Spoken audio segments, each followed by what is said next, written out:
Yo, sup? It's NY3. So yeah, following from the last video where I asked you guys what you guys wanted to see on this channel, the responses were pretty diverse.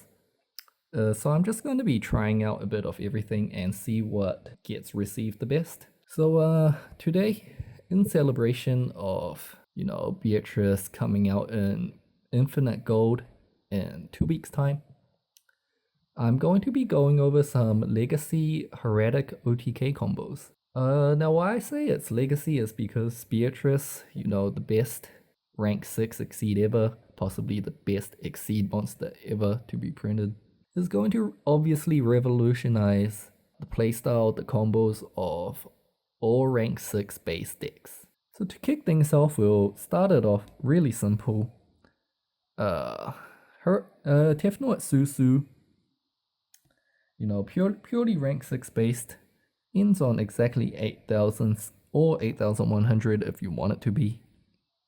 And it lets you OTK through one back row. Now Tefnut might not be the best example for this because to summon it, your opponent actually needs to have a monster, and this combo doesn't actually tell you how to get rid of that monster. Maybe you Raigeki it right after you summon a Tefnut or something, but Okay, let's just go with that. Summon Tefnut, Raigeki their monster. Next up, we're going to tribute the Tefnut, summon Su.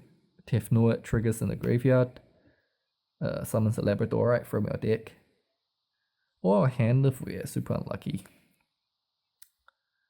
But yeah, if they have a back row, you can tribute off the Su in your hand for the Su on the field to pop the back row, which is going to summon our second vanilla. And it's one of the reasons why running double vanilla is really good. It's just really convenient, helps your combos go very smoothly. But yeah, if they didn't have a back row for Su to pop, you could just summon the Su over the Su.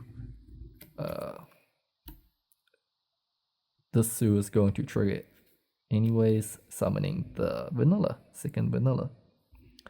Now at this point, overlay 2 level 6s for Hieratic Dragon King of a Tomb. Detach summons Red Eyes Darkness Metal Dragon from the deck as 0 attack 0 defense. Red Eyes effect grabs back one of the level 6s. If they have more back row you can pop, you can get back Su. Now this the new Su is gonna pop the old Su, and their back tribute off the old Su, pop their back row. Tributed Su is gonna trigger, summoning a vanilla from our graveyard. Next up, we overlay the 2 6s for Constellar Ptolemy Messiah 7. Detach the Wattail Dragon. It's kind of important that it's the Wattail Dragon at this point, although you don't need to run Wattail Dragon to actually OTK them. But anyways, you detach it for Constellar Ptolemy Messiah 7, bouncing the Red Eyes back to your hand. We're going to banish our Hieratic Dragon King of a Tomb to summon Red Eyes Darkness Metal Dragon. Red Eyes Darkness Metal Dragon summons the Wattail from a graveyard, and that's 252728 for exact 8,000. Now you don't have to run the Wattail Dragon. So just rewinding a bit to this point where we just bounced the Red Eyes back to our hand. We can overlay Gaia Charger over the Tomb, banish the Gaia Charger. This way the Tomb goes to the graveyard, so you can bring it back with Red Eyes when you freshly summon the Red Eyes again. And then overlay a second Gaia Charger on the Tomb, and this gives 8,100 damage without needing you to run Wattail. So it's perfectly okay if you want to run double Labradorite, or if you want to run a Meteor Dragon or Typhoon number 2 or whatever. I mean, yeah, that's all fine. You can OTK regardless. And the next combo is going to be a combo based on both rank 5s and rank 6s. And this one, you need to open slightly more specifically than the last one. The last one being, you know, just almost any 3 Hieratic, almost. This one you have to be slightly more specific in that two of the 3 Hieratics you open have to be level 5. But yeah, in this example, I'm just going to go with Asset Nib that because it's easy. And this allows us to OTK through one monster. So instead of popping 1 or 2 back row and then OTKing, this one is gonna let us pop a monster and then OTK. It could pop multiple monsters if they are in defense mode, which we will get into later. So yeah, to start off the combo, we're gonna summon Asset. It's the only one we can summon.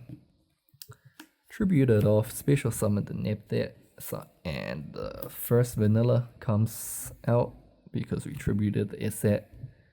Again, if they have a monster, Neptet tributes Neptet, pops the monster. If they don't have a monster, just Neptet over your Neptet. Same thing, Neptet summons another vanilla. We're gonna overlay the 2 6s for Hieratic Dragon King of the Tomb. Detach, once again summoning our Red Eyes Darkness Metal from the deck as 0/0. Red Eyes Darkness Metal is gonna bring back one of the level 5s, which is why it's important we start off with 2 level 5s. So we'll bring back Asset here. Next up, we're gonna overlay Asset and Neptet for Constellar Pleiades.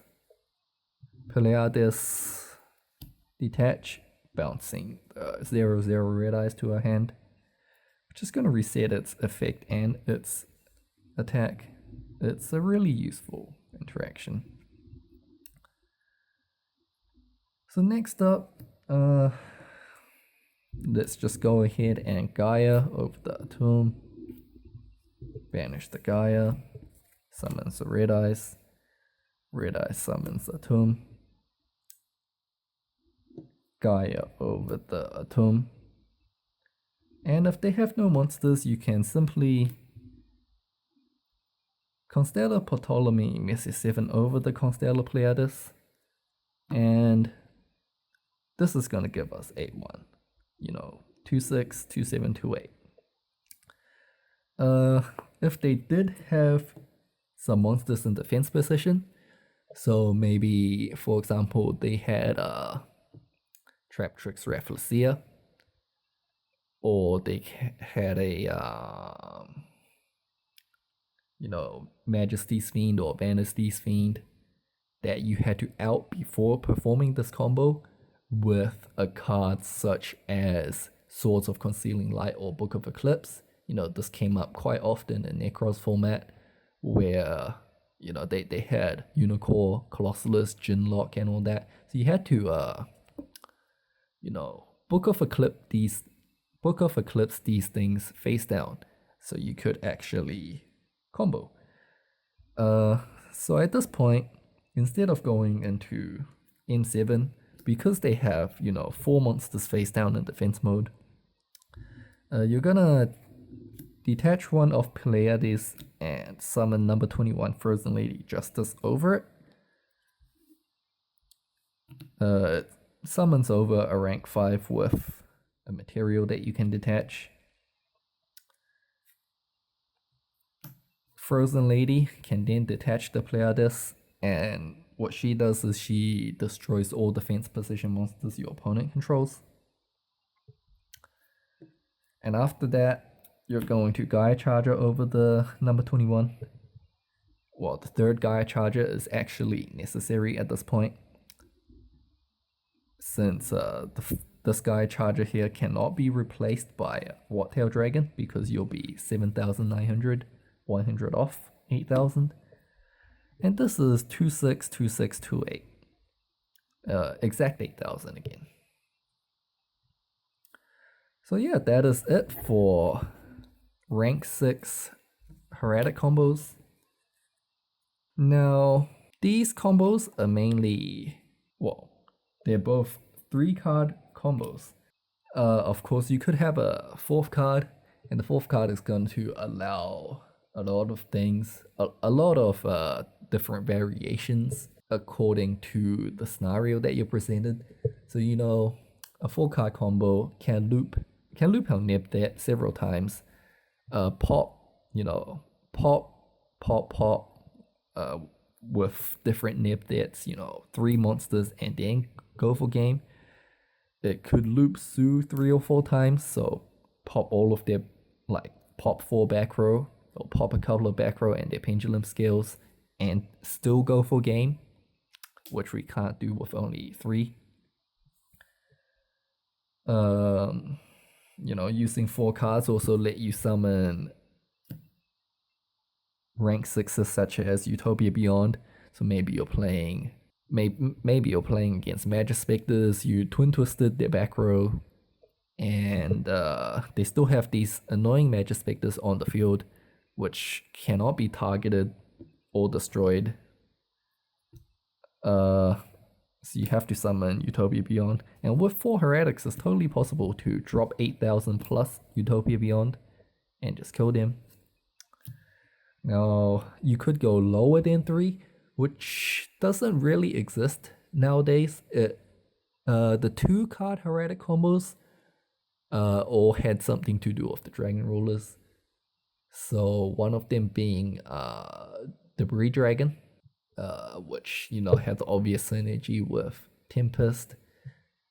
You make Star Eaters and whatnot with the Dragon Rulers, and that made the Breed Dragon Tefnuit 2-card combo, 2-card 8k plus.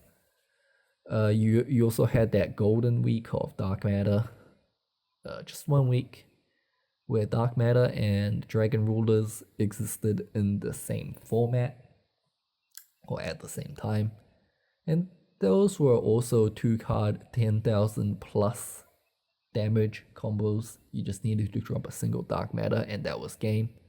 But anyways, that's not really what I'm here to talk about. But this was the level 6 combos, and I hope you enjoyed it.